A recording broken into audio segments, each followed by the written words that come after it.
बिस्मिल्लाहिर्रहमानिर्रहीम। अस्सलाम वालेकुम दोस्तों, मेरा नाम है मोहम्मद ज़ैन और आप देख रहे हैं देवल शरीफ ऑटोज़ यूट्यूब चैनल। तो आज जो बाइक का प्रॉब्लम है, जो इसका सलेंसर आपने थंबनेल में भी देख लिया होगा, इसका सलेंसर है जो इसके अंदर बांसुरियाँ जो खड़क रही है, तो इसका हल करेंगे। ये देखें, सबसे पहले आप इसकी आवाज़ सुनें। तो इसके अंदर जो बांसुरी है इसकी, तो उसका प्रॉब्लम है। तो अभी इसको जो सोल्यूशन है इसका, तो पहला सोल्यूशन यही है कि ये नया डलेगा। तो अगर आपने नया नहीं डालना, तो मतलब कि आपके पास बजट कम है, तो आप इसका पुराने का हल कर सकते हैं। तो अभी इसको बाहर निकालते हैं। सबसे पहले सिलेंसर खोलते हैं, तो खोलने के बाद इसका जो प्रॉब्लम है वो सॉल्व करते हैं। तो सबसे पहले हमने खोला इसका सिलेंसर खोलने के बाद हमने इसको जो ग्राइंडर की मदद से कट किया, सिलेंसर के बिल्कुल नीचे वाली साइड से। कट करने का वजह यही है कि इसकी जो बांसुरियाँ अंदर पाइप होते हैं, जो बांसुरियाँ वही होती हैं जो पाइप होते हैं अंदर साउंड वाले, वो ख़राब हैं। तो उसको हमने फिर अभी ग्राइंडर की मदद से कट करेंगे। अक्सर लोग जो करते हैं वो गैस कटर की मदद से, मतलब जो बत्ती होती है वेल्डिंग वाली, गैस वेल्डिंग वाली, उसके साथ इसको कट करते हैं। उसके साथ इसके जो लोहा है वो वाला सारा ख़राब हो जाता है, उसकी वजह से फिर मज़ा नहीं आता वेल्डिंग में। बहुत अजीब सा वेल्डिंग होता है। जब ग्राइंडर से कटिंग करेंगे तो वीआईपी कटिंग होगी। तो अभी हम इसकी जो है बांसुरियाँ को, उनको बांसुरी जो है अंदर उसको वेल्ड करना है। ये वेल्डिंग देखते हैं सूरत हाल। अगर वेल्डिंग होने वाली है तो वेल्डिंग करेंगे, अदरवाइज़ इसको काट के बाहर निकाल देंगे। तो अभी आपके सामने हम गैस कटर की मदद से हल्का सा इसको दे रहे हैं, घर हीट दे रहे हैं। और इसका जो सूरत हाल है वो ख़राब होने वाली सूरत हाल ही है, क्योंकि इसका जो बांसुरी है वो ख़राब है बिल्कुल, वो वेल्ड होने वाली नहीं है। अगर वेल्ड करेंगे तो तकरीबन ये कुछ अर्सा चलेगी, फिर दोबारा ये खड़कना, शोर आना शुरू हो जाएगा इसमें से, या वाइब्रेशन के दौरान, स्पीड के दौरान, रेस के दौरान इसके अंदर से वाइब्रेशन आएगी। तो अभी हम इसको फुल गर्म करके जो है हम इसको बाहर निकालेंगे। बाहर निकालना बिल्कुल सिंपल है, या आप इसको हीट दे के इसको छोटे छोटे पीसों में निकाल दें बाहर, या आपने थोड़ा सा मतलब कि थोड़ी सी मेहनत करनी पड़ेगी। वैसे आपने फिर एक ही बांसुरी निकालनी थोड़ी सी मुश्किल है, क्योंकि इसका साइज़ बड़ा होता है, फिर निकालनी थोड़ी सी मुश्किल होती है। हमने इसको कोशिश की, लेकिन हमने सोचा कि एक ही पीस निकालेंगे, हमने 2-3 पीस नहीं करने इसके। तो अभी हम मेहनत कर रहे हैं इसके लिए, क्योंकि हमने निकालना है एक ही पीस। हम थोड़ा सा सिलेंसर इसको और हीट देंगे। हीट देने के बाद हम इसको जो सिलेंसर को हल्का सा टेढ़ा करेंगे आगे वाली साइड से। वो टेढ़ा करने के बाद फिर हम इसको निकालेंगे बाहर। हमारे पास एक्सेल है, कोई सरिया वगैरह ले लें आप, उसकी मदद से आपने ज़ोर लगा के बाहर निकालनी है इसको।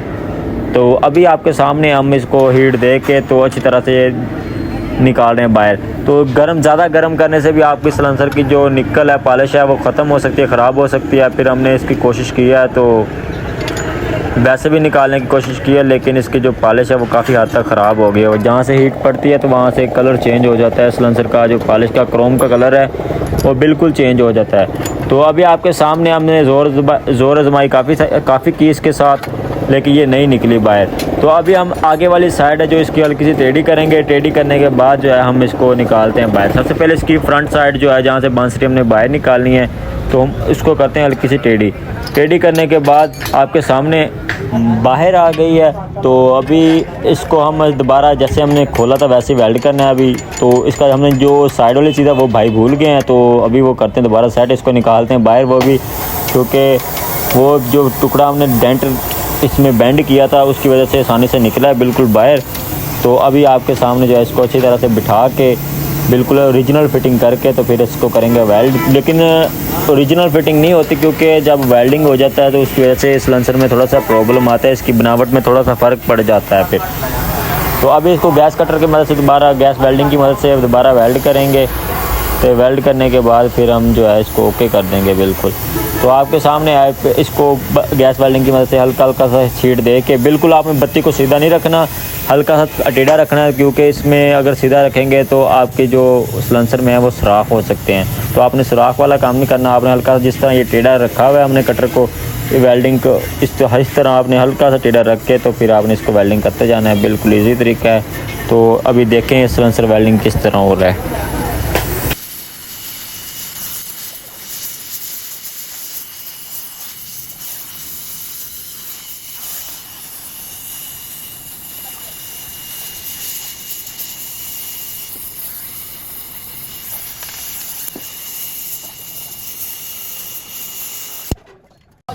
अभी जो है वेल्डिंग बिल्कुल ओके हो गया, यहाँ पे आप देख सकते हैं। तो अभी बाइक को फिट करते हैं सिलेंसर, और सिलेंसर फिट करने के बाद इसका शोर भी चेक करवाते हैं, और उसके बाद आपको स्टार्ट करके चेक करवाएंगे।